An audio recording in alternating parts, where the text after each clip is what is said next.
Hello friends, welcome to Sri Rani's kitchen. ఇవాళ మన కిచెన్లో కమ్మనైన రుచితో నూరూరించి టమాటా గ్రేవీ కర్రీ ఈ వీడియోలో మీతో షేర్ చేసుకుంటున్నానండి. ఇలా చేసుకున్న టమాటా మసాలా కర్రీ చాలా రుచిగా ఉంటుంది.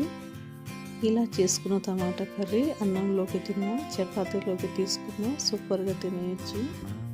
అంతేకాదు బిర్యానీలోకి కూడా కమ్మగా తినేయచ్చు. డెఫినెట్గా తయారు చేయవలసిన రెసిపీ.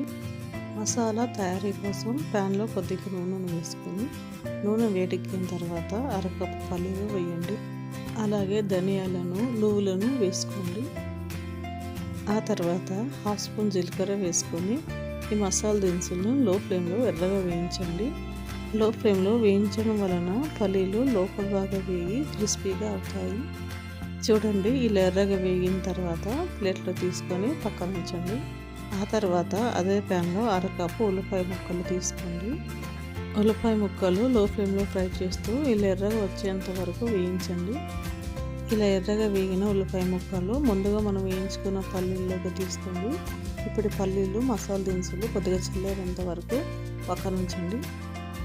టమాటా మసాలా కర్రీ కోసం ఇలా ఎర్రగా ఉన్న టమాటాలు తీసుకోండి.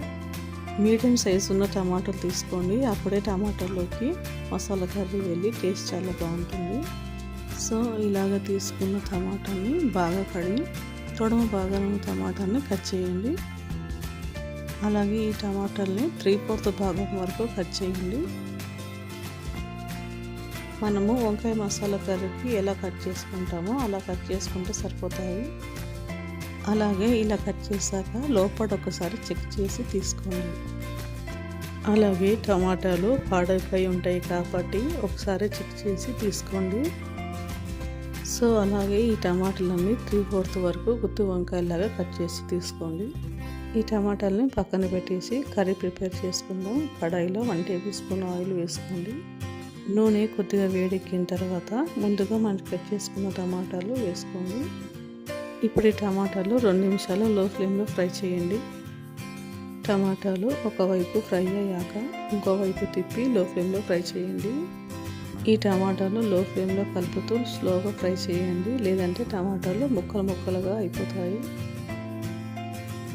ఇప్పుడు మూత పెట్టేసి టమాటాలు వేగనివ్వండి. ఇప్పుడు మిక్సర్ జార్ తీసుకుని మనం ముందుగా వేయించుకున్న మసాలా దినుసులు మిక్సర్ జార్లో వేసుకోండి.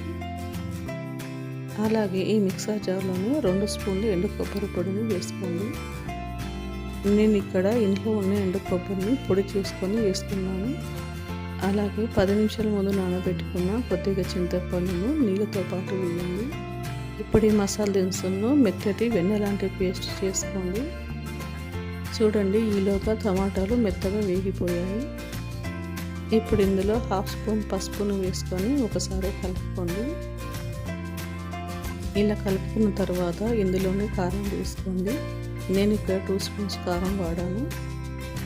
అలాగే హాఫ్ స్పూన్ ఉప్పును వేసుకొని ఈ టమాటాలు, కారం పొడి మొత్తం కలిసేలాగా కలుపుకోండి.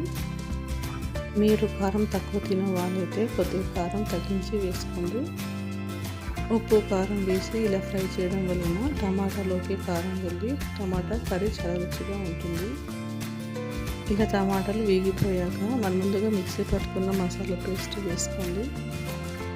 ఇప్పుడు ఈ మసాలా పేస్ట్ మొత్తం కలిసేలాగా ఒకసారి కలుపుకొని 2 నిమిషాలు లో ఫ్లేమ్లో ఉడికించండి. చూడండి, ఇక్కడ మూత పెట్టేసి 2 నిమిషాలు ఉడికించాను. 2 నిమిషాల తర్వాత చూడండి, కర్రీ నుండి ఇలా ఆయిల్ సెపరేట్ అయ్యింది. ఇప్పుడు ఈ కర్రీ గ్రేవీ కోసం 1 కప్పు నీళ్ళను తీసుకోండి.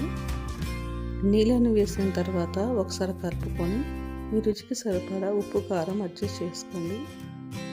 ఇప్పుడు కర్రీపై మూత పెట్టేసి మరలా 3 నిమిషాలు లో ఫ్లేమ్లో ఉడికించండి.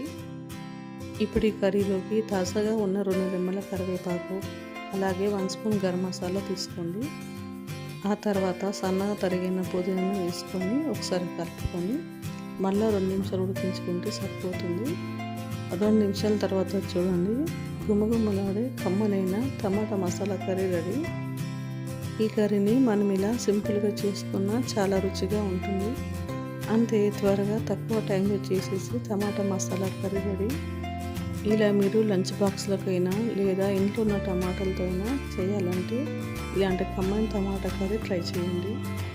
ఈరోజు మనం చెప్పుకున్న ఈ సింపుల్ టమాటా మసాలా కర్రీ మీకు నచ్చినట్లయితే లైక్ అండ్ సబ్స్క్రైబ్ చేయండి. మరిన్ని సింపుల్ టేస్టీ రెసిపీస్ కోసం మన ఛానల్ని ఫాలో అవ్వండి. Thanks for watching.